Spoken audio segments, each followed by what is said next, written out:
and I will be facilitating the webinar this afternoon by introducing our wonderful panelists that we have and asking them some questions that we hope will help all of you to get a sense for how FAU can assist you both as a student and as a veteran to accomplish your academic goals. So we will start out with Michael Allison. Michael Allison is the Director of Military and Veterans Affairs at FAU. He was born in Jamaica and raised in Miami, and after high school, he enlisted in the U.S. Marine Corps and completed 8 years of honorable service. On a personal note, Michael enjoys art, football, and spending time with his 13-year-old son. We're also joined by Shirleys Role. She's our school certifying official. She was born in Port-au-Prince, Haiti, and is part of a large family with 4 girls and 4 boys. She served in the U.S. Army for 5 years, and she actually was a graduate of FAU, working as a work-study student before signing on for a full-time job in the department. So she's been exactly where you've been, which is probably part of what makes her such a good person and eager to help you with your concerns. And then finally, we have Kevin Cox. Kevin Cox is one of our professors in the College of Business, and he is the Assistant Director for the Adams Center for Entrepreneurship at FAU. He works with startups, providing mentorship and advice to help them grow as early businesses. So he'll also talk to you about what the Adams Center can do for you as a student at FAU. So let's go ahead and get started with the questions that we have prepared. And if any of you have any questions of your own, you can use the Q&A feature in the WebEx and just type your question right into the Q&A. And at the end of the presentation that we have prepared, we will go ahead and answer your questions on camera, so that way everyone can hear the question and answer, as it may benefit other students who have the same question. Okay. So first question, since we're not on campus at the moment, we've all heard about the construction on the new Military and Veterans Center. So Michael, can you tell us a little bit more about that? Sure thing. I'm excited to announce that the new center will be opening up coming this fall. And I think the biggest thing for that is it'll be a one-stop shop for qualified veteran students. It's a space that's about 2,000 square feet. The space itself will have a student lounge where students could come in and have coffee, watch TV, they could network. The veteran allies could use that space, and then they'll be able to use it for game nights and things of that nature. Then the space will also have a multi-purpose room where students, if they wanted to have their own medical appointments, they could do telehealth appointments in there. They could sign up for tutoring if they wanted to. They could hold their own personal meetings with other students. We'll be able to have our own orientations for our veteran students in that same space. We'll be able to show students what we got going on with our career readiness workshop, which helps them with their resumes, their interviewing skills and techniques and things of that nature. We've also partnered with CAPS, where they'll be able to come into our space and have counseling sessions with our veteran students in that space. And the center will also have a computer lab, which will have 8 computers, and the computers will help students certify or apply for their GI Bill benefits, come in there, use it for their homework, their internet. And then one of the best thing I think that came with this student lounge was that we partnered with SAS, the Student Accessibility Services, where they're going to help us and put applications on all the computers for students that may have disabilities, but did not want it to go to SAS. So those computers will have text-to-speech, it'll have some note-taking skills on there, it'll have some mathematics apps on there, some communications app, and some visual impairment apps on there for students that may have disabilities. All in all, the center is going to be there for all of our veteran students, all of our veteran spouses, and other students could come in the center too also, but it's primarily for our veteran students. Great. So it sounds like it's kind of a multi-purpose area, just a place for students, veteran students, to have a home on campus, and as well as getting access to some services. Exactly. We wanted to provide them a holistic approach and a one-stop shop. Wonderful. Shirley, can you tell us a little bit about your role and how you help our veteran students? Of course. So as you said before, I'm the school certifying official. And what that means basically is whenever our students are sending in their verification certification to our offices, I'm the one that's seeing them, I'm processing them, and I'm making sure they're being sent to the VA or their voc rehab counselors so that they can get their benefits. On top of that, I also am a coordinator for our department. So I basically kind of secondhand manage our social media platforms that we have. So on there, I'm posting scholarships, upcoming events, anything else that has to do with the school or any other opportunities that's out there for veteran students that that they don't know about. So those are the kind of things I do, and those are the kind of information that I put out to students for our department. Great, thank you. You're welcome. Okay, so Michael, you had mentioned earlier that the Veterans Center was not only available to students. So are there other people who are affiliated in another way that can get access to the Veterans Center or take advantage of those services? Yes, so when I first got here, I wanted to provide a holistic approach for our veteran students and not feel like they had to go to different departments throughout the university. So when I got here, I partnered with CAPS, so we could get counselors to come to our center to work with our students. I partnered with SAS, so they could come on and put things in our computer lab for our students. Another opportunity that came about was where we had the Center for Online and Continuing Education approached us about a CAA program, which is the Career Advancement Account Program. And it's for veterans. If their spouse wanted to get educated, they were able to come through our department, apply for the benefit where a spouse would get $4,000 in a grant scholarship type fund, and they would go through that college and actually take online courses to get certified. And I think it came into effect really greatly over this COVID-19, where some of the spouses wanted to do something like that and continue their education.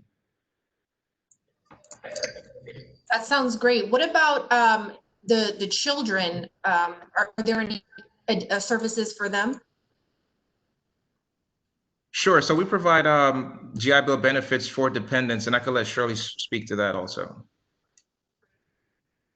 Yeah, well, those students they go through the same process. They are typically our Chapter 35 students who gets their benefits transferred over to them from their parents.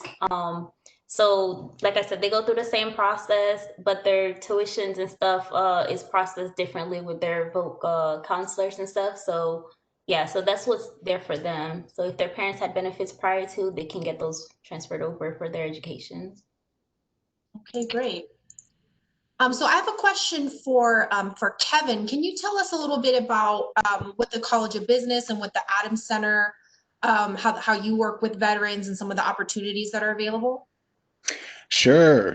I'd be more than glad to. So I am the assistant director over at the Adams Center for Entrepreneurship, which is located in FAU's main College of Business in the DeSantis Pavilion on the second floor.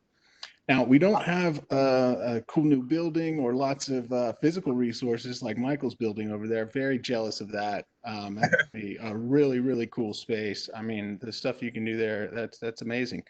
What we have is more, I guess, intellectual and intangible in nature. What we provide primarily is expert training in the area of entrepreneurship. So that's designed for anybody who wants to start or grow a business, and literally anybody. Sure, we certainly have a focus on students, and our undergraduate program was recently ranked in the top 50 according to the Princeton Review. But we also serve people from the community. We do that in an entrepreneurship boot camp that I teach, and then most important and most relevant here is our Veterans Florida Entrepreneurship Program. This is a program that's designed specifically for veterans. We've been doing it 5 years. We've just got approval from Veterans Florida to partner with them again for our 6th year. That program runs every spring and is open to any veteran, right? So that can be a student veteran, non-student, anyone. Anybody who wants to start or again grow a business. Maybe you have a business and you want to build it, take it to the next level. We provide those kind of resources. So expert education, we do competitions, and then we have mentorship, which is another really important component of our services. That's wonderful. So You mentioned, Kevin, that you don't just work with students. So for this veterans program, is this for anybody throughout the community, or do you have to be affiliated with FAU for the Veterans of Florida Entrepreneurship? No FAU or traditional, university affiliation is required at all. So it's only required that you be a U.S. veteran and in good standing. However, I would encourage FAU students to consider the program. Historically, more people come from the community than from our student body, but we're hoping to increase the number of students who take advantage of that program as well. Absolutely. If it's there, it's definitely something that our students should be looking into. Hopefully now some of our veteran students will know a little bit more about it and consider applying. Is there an application process that they have to do for that, or is it more of an anybody who's interested can be involved? So there is an application process, but historically, most people who are genuinely interested and are committed to taking the program seriously, generally we make enough space for them one way or another. So I would imagine we could do that again this year. Sounds good. Okay. This is a question maybe for all of you, because our veterans maybe might not think of themselves as a traditional student, but they have access to club organizations just like our traditional students have. So are there any examples of other types of on-campus involvement that you might recommend for them to participate in?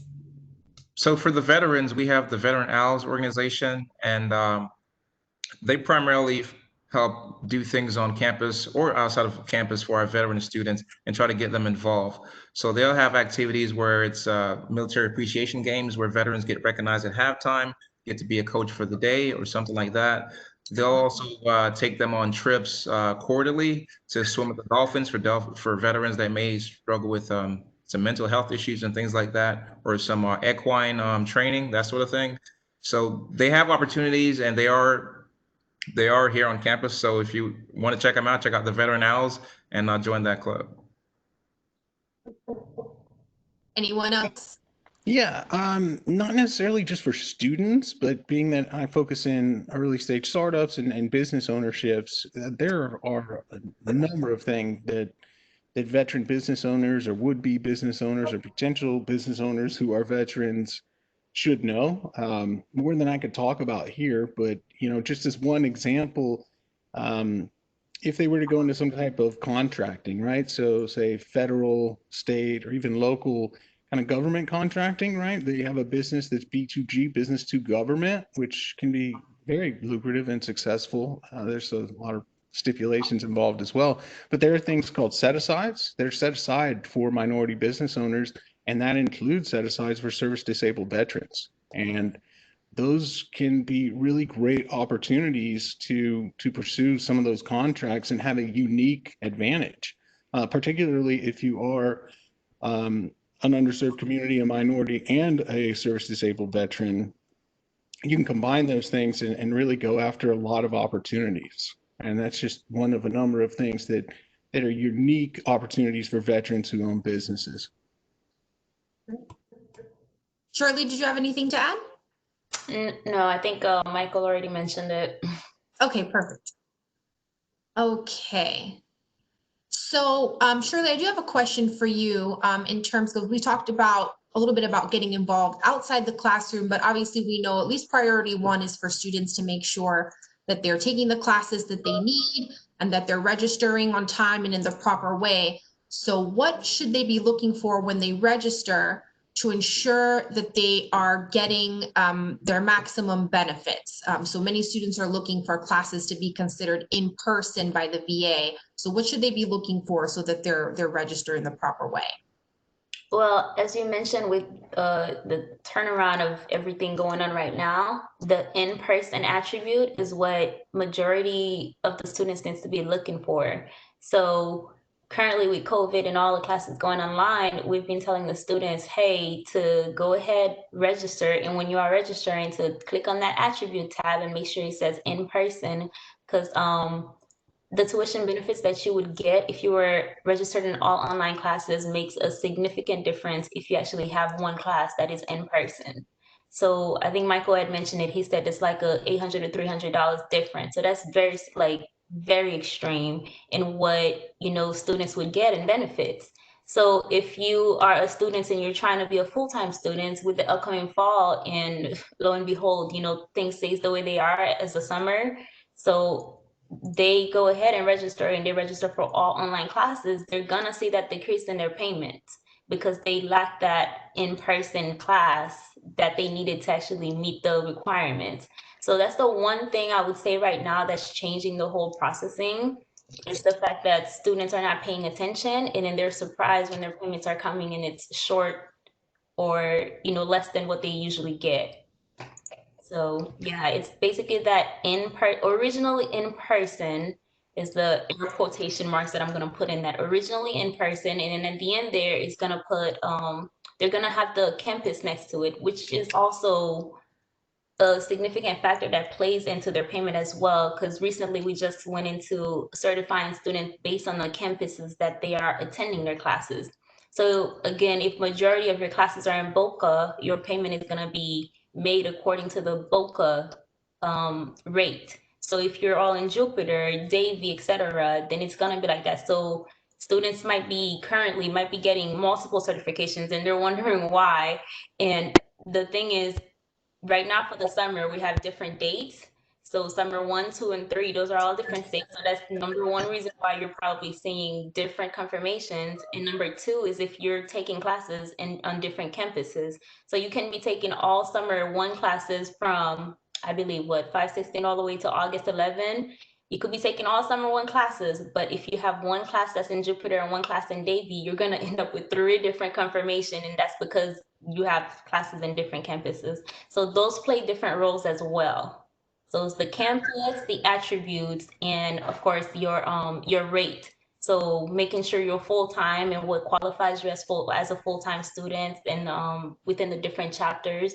So they have to be mindful of that, do their research before, you know, you start registering, and make sure you're registering for the correct classes, because that's the last one.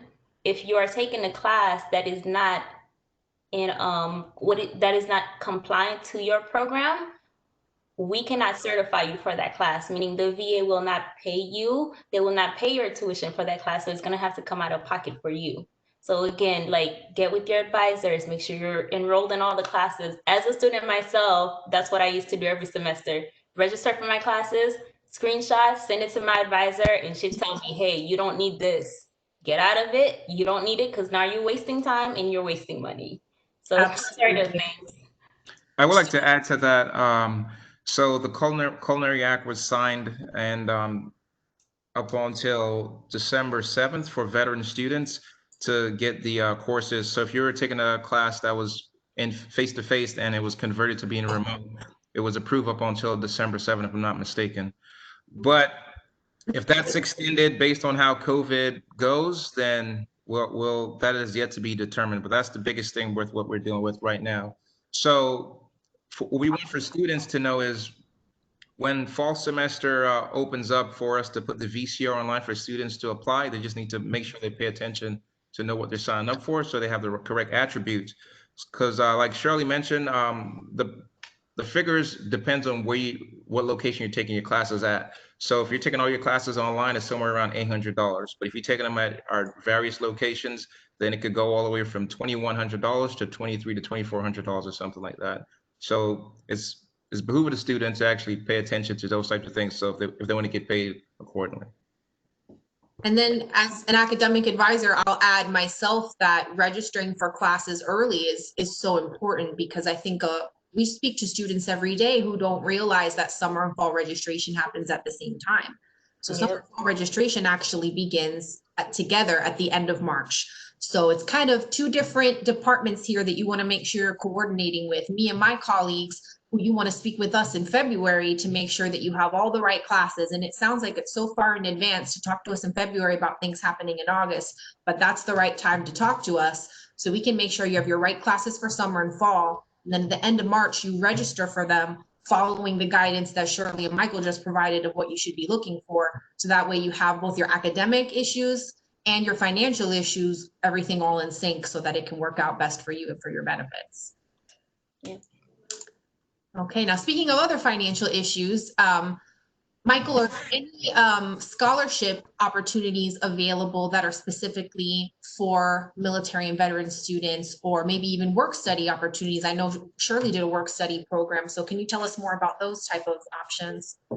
Sure thing. So we have work study opportunities for our veteran students, and it's paid out by the federal government as non-tax, and it's paid at minimum wage or whatever the minimum wage is based on whatever the university or location that the school is offering the work study.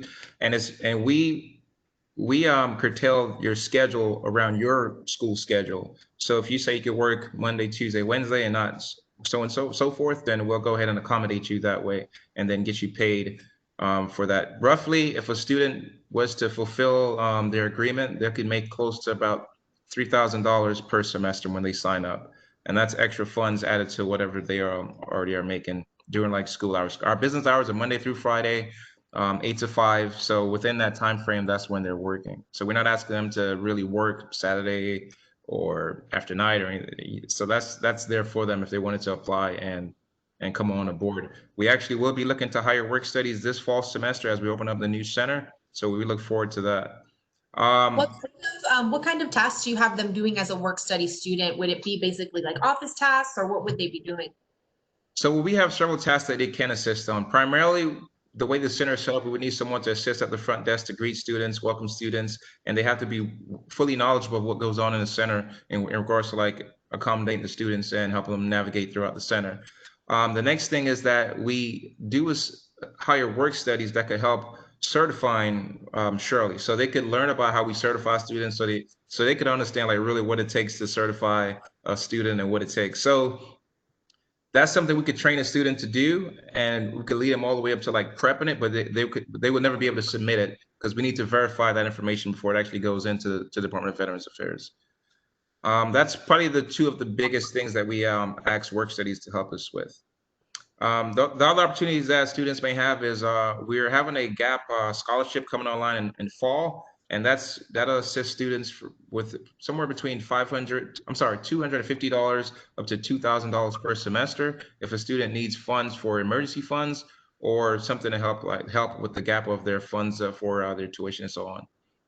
Other than that, I just recently sent out a resource to all of our students, and it had roughly close to I want to say around 300 different scholarships that are out there for veterans, for their spouses, for their dependents. And we also have that on our website so they could download it in a PDF form so they could go through that and apply for those type of additional scholarships. So it sounds like they could also really develop some, customer service experience, some office experience, and you never know what that will turn into. I mean, obviously we have Shirley now who did, she started with you and she decided to stay. You guys kept her. We treated her well. Worked out for all of you. Yes. So something we also want to talk about, which is a very important issue, is the issue of mental health. It's a big part in everyone's life. I know you had mentioned CAPS before, Michael, but could you tell us a little bit more about how they work specifically with military and veteran students? Is there a dedicated person that works with them from CAPS or that works with CAPS to help them? How does that work? Absolutely. So our department is a complete veteran staff. We're fully aware of some of the things that veterans may have experienced in their career if they served in combat. All three of us served in combat, so we're fully aware of some of the things, or some of them may be triggered by certain things that go on campus. So I've been here going on 1 year now, and I've experienced some things, or some veteran students, especially during this COVID-19, where they've personally called me, wanted to talk to me, or they had some issues going on when we were actually on campus and things like that. And we've either had to deal with the issue with the students, or we had to escalate it with CAPS. With that being said, I wanted to get a liaison that was actually familiar with veterans, had veterans experience, and so on and so forth. So they brought on board Miss Jennifer Perry, and she's our liaison that's there for all of our veteran students if they ever need that type of assistance. Just to add something, we're also working with the nursing school, And next year, we're planning on bringing the CPAW program, which is a program that's going to help veterans that want a service dog with them on campus, in their rooms, in classrooms, and so on and so forth, and go through all the training process on campus starting on next year. So that's something that we're also looking forward to. Okay. And also, I don't know if we mentioned this before, just in case anyone's not familiar with some of the acronyms, but CAPS does stand for the Counseling and Psychological Studies Services Center, Counseling and Psychological Services. So just think, sometimes I think we get caught up in our acronyms. We want to make sure everybody knows what we're referring to. So thank you for that, Michael. So now this question is for all of you. Is there anything coming up that you want our students to know about? Any events, any dates or deadlines that you want to make sure that they know so that they don't miss out on something? Well, right now, literally after this meeting, I have another live session going on, but it's gonna be on Instagram, and they're doing like a summer wow like welcome program for all the new students that's entering FAU in summer 3. So there's gonna be another one, and I'm gonna be on there again, probably going over some of the stuff that we cover here, but maybe a little bit more so that new students can understand what they need to do. So a little more clear for them. It's gonna be like more of a step-by-step. So that's happening at 3 on Instagram Live. And it's gonna happen on the FAU Instagram, which is at FAU Athletic. So find me there, I'll be there. Sounds good. Oh, if there are if there is anyone interested in starting a business, or even investigating a business, or even a new technology, or just doing some basic exploratory research, there will be opportunities in the fall to apply for the WAVE program. So I'll give them a shout out here. The WAVE program is great. You can get some preliminary funds to do some primary research. And that's kind of the first part of our entrepreneurial ecosystem here at FAU. Then after that, you stop off at the Adams Center, of course, and get some formal education around building the business around this technology. You can do that via our Entrepreneur Bootcamp, which starts the first week in October. It runs 8 weeks, and then it culminates in Global Entrepreneurship Week, where we'll have some type of big celebration or competition. It's yet to be determined, but it'll be a good time, probably virtually this time around, but we'll see. And then the applications will be open. We usually open all the applications that week for the business plan competition, as well as veterans program and all that kind of stuff. But we'd love for anyone to get involved earlier or sooner. You know, all our resources, of course, are free and available to students, faculty, staff, and the broader community. And Kevin, don't some of those competitions come with some prizes? Oh yeah, yeah. I mean, we try to incentivize people to come with great ideas and passion and commitment. So yeah, we like to give away a few $1,000s here and there, and then in our big annual competition in the spring, you know, upwards of 10 or more $1,000 usually. It always varies a little bit, but yeah, that seed funding can help. And then as we mentioned a little bit before, the Tech Runway is our new venture accelerator on campus. And that would be kind of the third stage of the entrepreneurial ecosystem here. So if you did the WAVE, I mean, you don't have to do any of the sequences. You can kind of, you know, do them a la carte. Maybe you do the WAVE, but you skip my boot camp. You do the veterans program. Maybe you don't do WAVE, but you do the boot camp. But if you're successful, you're competing, you're doing well, then you would want to try to get into the new venture accelerator out at Tech Runway. And they historically have been nice enough to reserve one spot valued at, I think, $25,000+ for an entire year for someone from our veterans program. The Tech Runway is a little bit different in terms of the businesses they target. Note the name, Tech Runway. So they are very interested in technology and companies that are looking to scale. Whereas at the Adams Center, I'm happy to work with any kind of company, right? You want to start a generator maintenance and repair lifestyle business? Great. You know, it's hurricane season. There's lots of business to be had out there. If you have a technical training from the military, which you can leverage to perform a service, wonderful. Let's get you started. You have everything you need, well, plus some licensing and maybe a little bit of guidance. But if you already possess a skill you can leverage to start a business, that's great too. We work with all businesses. You do need to be a certain type of business to fit with the Tech Runway, but there's something for everybody. So keep that in mind. Great. And Michael, did you have any dates or things that you wanted to let students know about that are coming up? Any events that are coming up soon? Sure thing. So since most things will continue to be virtual, so we have the 9/11 Remembrance, which probably will be virtual, but we're in the planning phases of that, and that will be September 11th. That will be hosting that event. Veterans Day will also be, typically we usually hold a luncheon for that, but we'll see how that will take place coming up for the semester. But that's another event that we will be hosting, so please look forward to that. The football season is still on, so we'll probably be doing a military appreciation game for that, and we'll try to highlight and recognize a veteran at halftime for that particular game also. So please be on the lookout for that also, and we also will be issuing out free tickets for that game for all our veteran students. The next thing is we missed out on it, so we probably will be hosting a courting ceremony, and that usually is held at Tech Runway. So once we come back on campus and we could get the dates and all of the logistics around that, then please be on the lookout for that, where we will be doing the courting ceremony. Okay, great.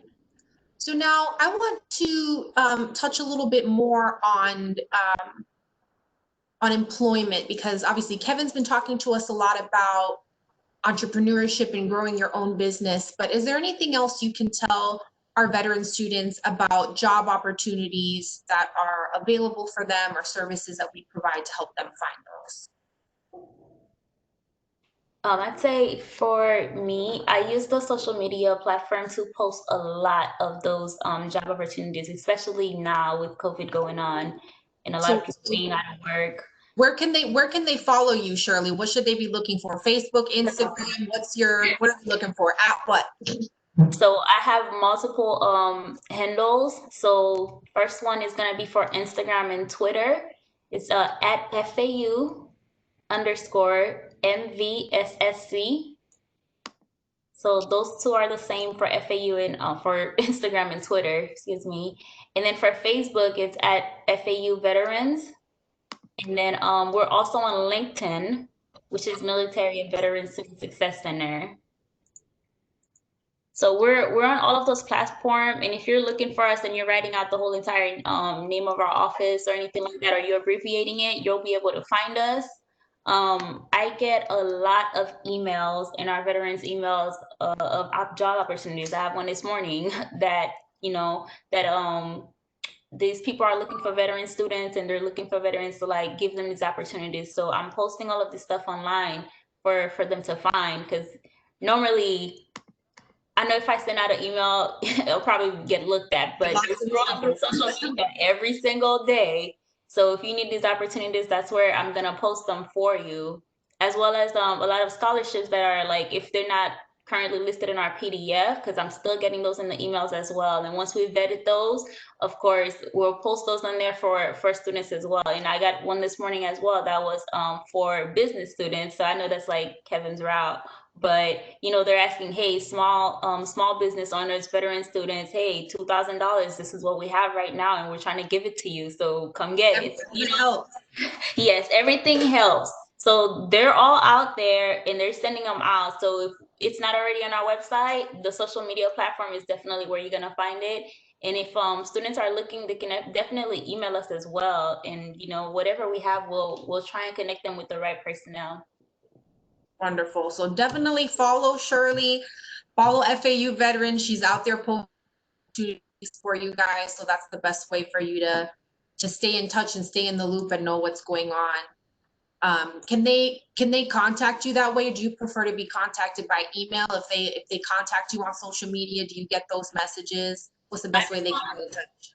I respond to like all of the social media comments and emails that I get. I've gotten students that emailed their concerns about their educations and their benefits on Facebook email before. So I'll respond. However you contact me, if I'm seeing it right then and there, I'm definitely gonna respond to you. So we're not trying to avoid students. The whole thing is we're here to assist, help, and make sure you're heard. So yeah, I'll respond to everything. Okay. So what can the students do to, Shirley, what can they do to continue the center growing and how and staying involved with that? Well, that's the thing. That's the thing. With mentioning social media and mentioning all the upcoming events that we have going on.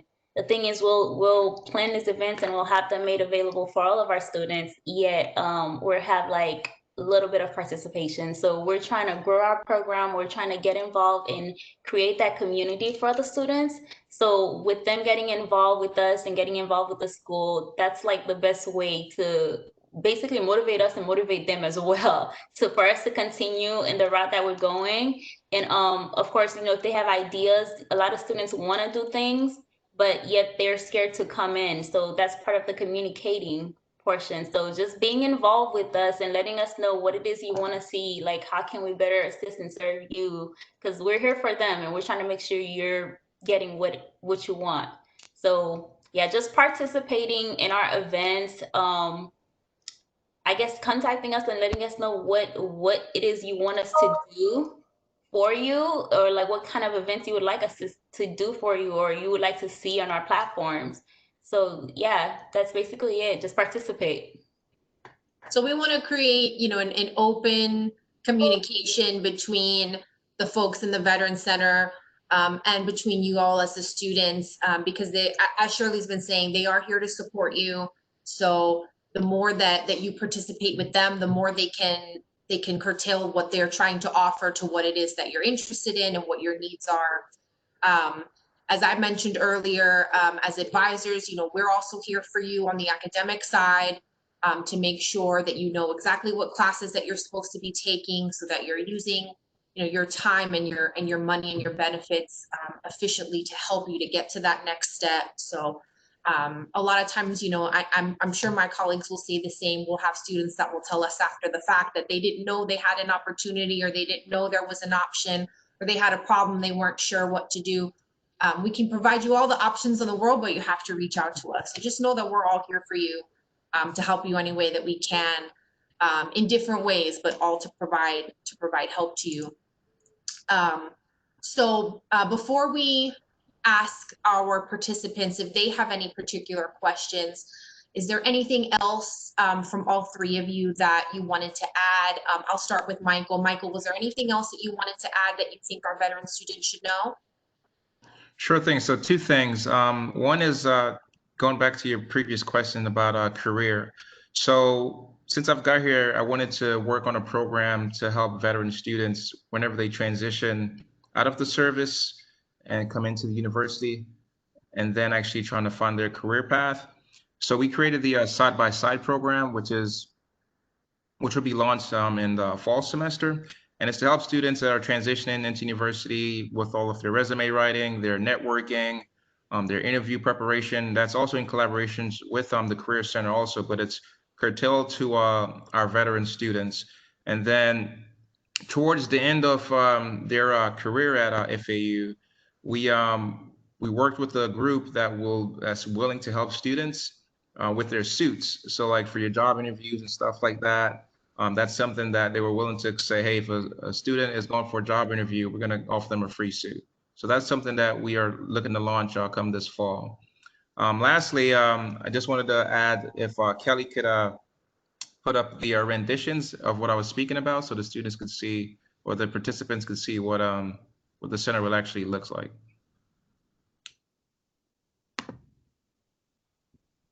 So as you can see, this is the 2,000 square footage where we'll have the lounge, the computer lab, a front desk, multi-purpose room, 3 office spaces, and the center where the Genius Bar is. Next slide. So this is the front desk where most likely a work study will be at, and where we'll be there to meet you and greet you. Next slide. And if you see through the glass window here, the computer lab is going to have 8 computers with all of the SAS technology on the computers for our students. And here we'll be having a Genius Bar set up for students, pretty much some additional computers to assist students to do other things, but it won't have all the technology that the computer lab have for them. Next slide. And this is the student lounge where students could come in, hang out, you can play your games. The veteran hours will probably be in here with on their meetings and things like that for our students. You can have your coffees and Chit Chat Network. And as next slide. And as Shirley said, we're on all social media, so you guys can follow us.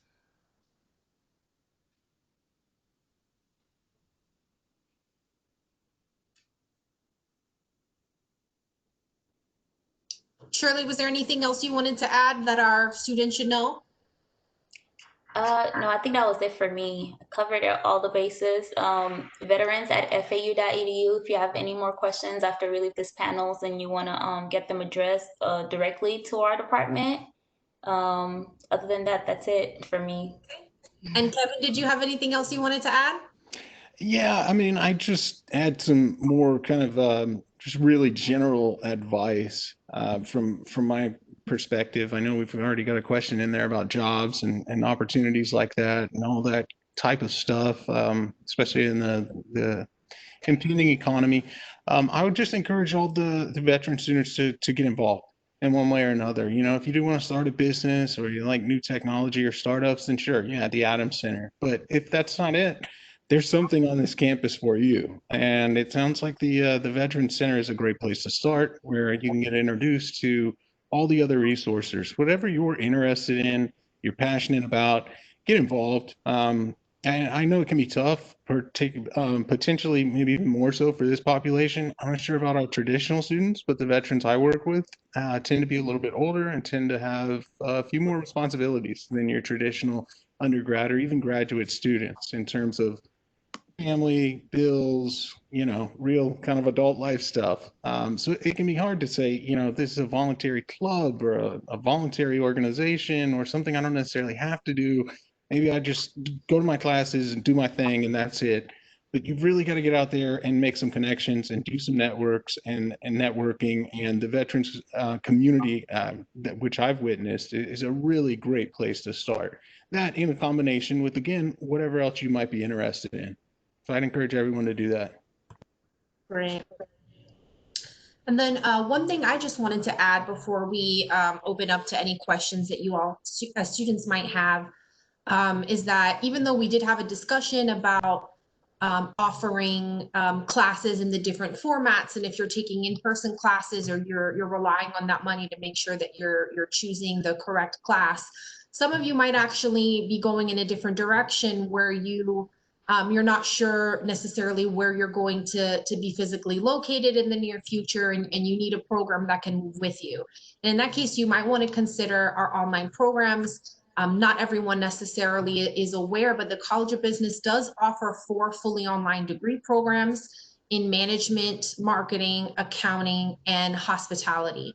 So once you have completed all of your freshman and sophomore level requirements, all of your prereqs and general type of courses, all of your upper division, junior and senior level classes can be completed in a totally online format where you wouldn't have to come to campus at all. So if that's something that you're interested in, you want to see if that's an option for you, please make an appointment with myself or one of my colleagues in the College of Business Advising Office, and we're happy to talk to you a little bit more about how those programs work. We also have a dedicated online advisor who specializes in that area. Her name is Sylvana Fanastock. You can definitely make an appointment with her, but if she's not available, myself or any of my other colleagues can also help you with your questions about the online programs. So do we have, Kelly, do we have any questions that we wanted to address from the attendees? Yeah, it looks like there's a few over there. If you don't mind, I'll jump in with a comment on the first one. It's about the student who's already completed their MBA but is not having much luck with employment. So that is tough. And I was in a very similar scenario. I finished my first graduate degree during the last recession, and I didn't have any luck in terms of jobs either. So again, being, you know, the entrepreneurship guy, I guess, one thing I'd say is if you have a skill or a service you can provide, you know, part-time self-employment can be really helpful to at least get you through. So in my case, I'd always been really good at school for the most part. So I got into tutoring. It's something to do, pay some bills, sort of. But not having that hole on your resume can be helpful. And then another opportunity, if you can swing it, not everybody can, might be to consider a job with a startup at either reduced pay or even if you can possibly do it. I know it's tough, foregoing pay for equity. Sometimes those jobs can be easier to get, right? You have a ownership position in the company as opposed to a really healthy salary or big salary. Maybe you have just barely pay the bills salary, but they'll give you some ownership. It can be a little bit risky, but again, you don't end up with a hole on your resume.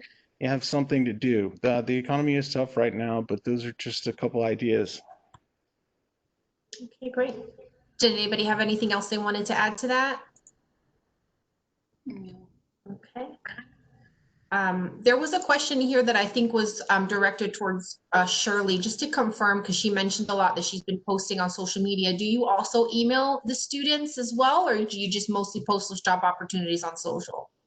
Well, for me directly, I use the 3 social media platforms and LinkedIn, because I know a lot of my more professional students, they prefer those platforms. But as for direct emailing, that goes through my director, Michael Allison. So those are there. I usually email all these opportunities that we get. I get quite a few virtual career fairs for veteran students, and I typically email those as soon as I get them. Okay, so definitely it sounds like you want to make sure you're checking all these different platforms, because there might be content in your FAU email, through your social media. So there's a lot of good ways to get information. And guys, if you have any other questions, please send them in right in the chat feature. We also have a question about LSAT. I don't know if any of you can speak to this. The question is, I know FAU offers an LSAT prep course. Is that something veterans can apply for? Are there any kind of resources available to cover that particular class or course? Are you familiar with that at all, Michael? What was the question again, please? They're asking about the LSAT prep course, whether there's any kind of resources available to cover that. I'm not familiar with that, but I could look it up and get back to the person. Who is it? Well, that looks like Eric Walker, and that's a really great question because I imagine it might be something similar to my entrepreneurship boot camp, wherein it is not a traditional 4-credit class, right? So like a GI Bill luckily that's very inexpensive in terms of my class, but I bet that LSAT prep course is fairly expensive. And if it doesn't have an official course code, it's not like a 4-credit, 3-credit course. Instead, it's just like hey, this is a test prep thing you have to pay for in addition to. That's an interesting challenge, It might be. Okay, so if you, Michael, I guess if you'll maybe take a look at that and can I will. reach out. Okay. Are there any other questions that you all want to send in before we sign off? I'll give you just a minute. Let's see. Okay, this question says, can you tell us more how you help veterans that have their AA and want to transfer to FAU? That might be more of an advising question. I'm not sure. Do you all work with students who are coming in as like new transfers, really? Yeah, I mean, Yeah. they go through the same, all of our students go through the same process as any other students. So it's just the admissions, going through that route and advising, making sure financial aid, and then that's when they finally get to our doors, is after they're actually admitted into the school. So having your AA and being a transfer student, FAU accept transfer students, is just going through the process and actually completing an application to be accepted into the school. But yeah, it's no stop. You could always try to apply. You won't know if you don't try. If you're, in terms of the academic side, if you already have your AA, but you want to speak to an advisor about how those credits look before you apply to FAU, please contact our advising office, because the method of that is that you first apply through admission.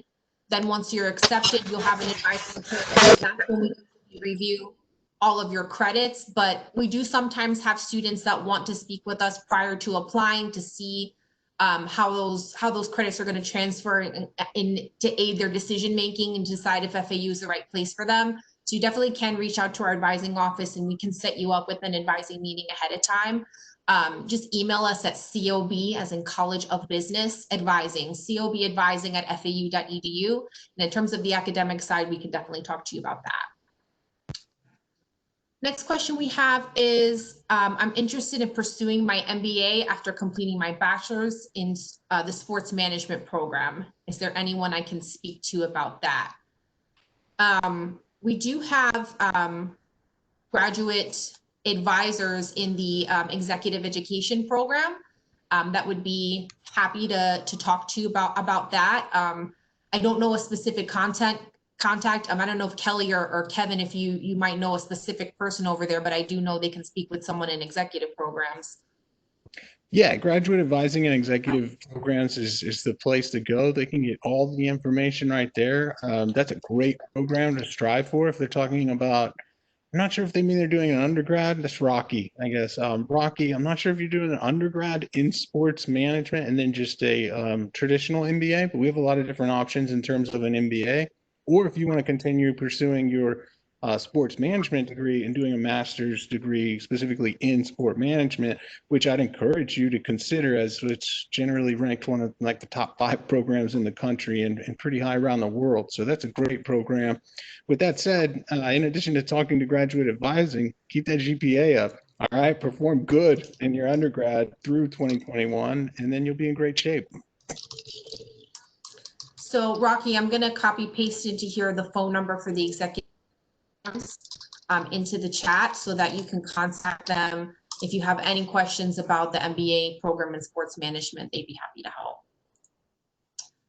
Okay. So we actually, Kelly, I don't know, are you able to set me up so that I can share my screen? Because we have a question about looking for the in-person designation. And if you can, if it's easy for you to give me that access, I can walk them through how to look that up. Yeah. Okay. You should be able to do that right now. Okay. Give me just 1 second here.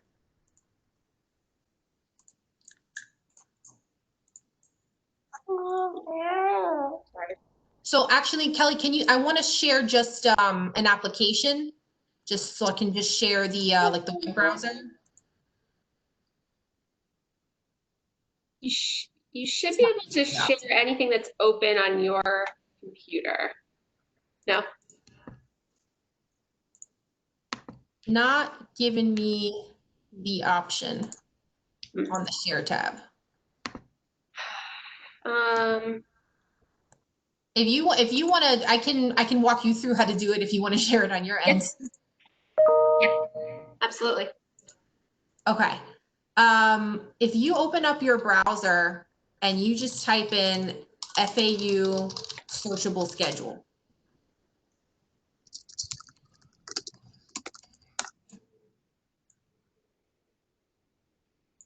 And then it should be that first link that comes up that says course schedules. Well, what did you say the search was? I'm sorry, FAU? Searchable schedule. Thank you. Oh, okay, yeah. I know what you mean. And that should be that first link that comes up that says course schedules.